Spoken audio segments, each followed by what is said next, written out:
But until I got my mind wrapped around that, I struggled. So now here I am, freshly off of parole a few months ago, married, I have 3 businesses, I have a daughter that gives me and my wife a run for our money every day. And I come here and I find myself asking the same question. What are we on this earth for? And I ask that not speaking for me, but speaking for you guys.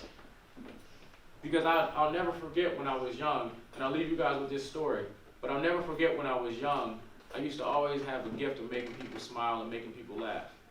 Right? My daughter has the same gift. The other day she told me a joke. Hopefully she doesn't sue me for stealing her joke. But she said, do you guys know, well, I'll ask you guys, did you guys know that elephants don't have armpits? Somebody asked me, what do they have? What do they have? They have leg pits. So when she told me that, I just cracked up. And then she also told me that giraffes, they have giraffe pits. So it all makes sense. But when I started laughing, I started realizing, like, that's her gift.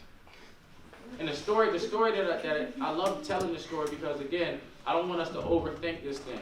But the story is about 2 men in a nursing home, right? And I don't know if you guys have grandparents, but like the older you get, the less you can take care of yourself. So they go to these nursing homes so somebody can help take care of them. And nursing homes are kind of set up like hospitals. Like you walk in the door, and there's a bed here, and then there's something to divide it, and then there's another bed, right? So the bed by the door is my man, he's a talker. The bed by the window is my man, he's a watcher. So the man by the door can't move, so he always asks my guy by the window, hey, tell me what you see out there. So my guy by the window would always open the curtain, he'll look out, and he's like, oh, I see a dog playing with its tail. I see a couple, oh, somebody just got engaged. Oh, look, there's a beautiful rainbow outside. He would always paint a beautiful picture of what he seen outside.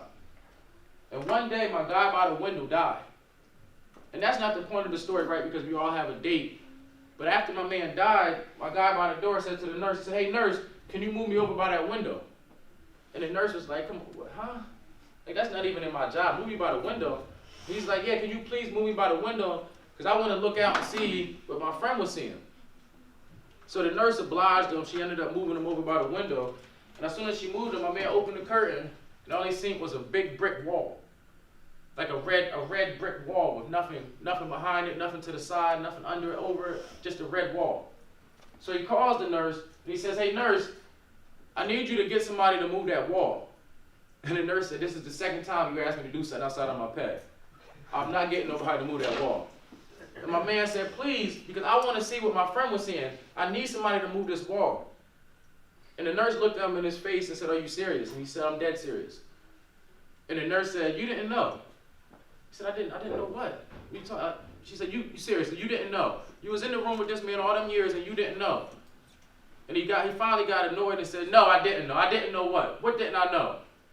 And the nurse said, the man by the window was born blind. He couldn't tell you what he saw outside if he wanted to. Because the fact of the matter is he never seen anything a day in his life. Everything he told you that he seen was for you. So my question for you guys, it's not about how much money you want to make. It's not about any goals or anything you want to do. My question for you guys is, how can you use your life to make somebody else's life better? My name is Tavon Parker. I thank you guys for your time.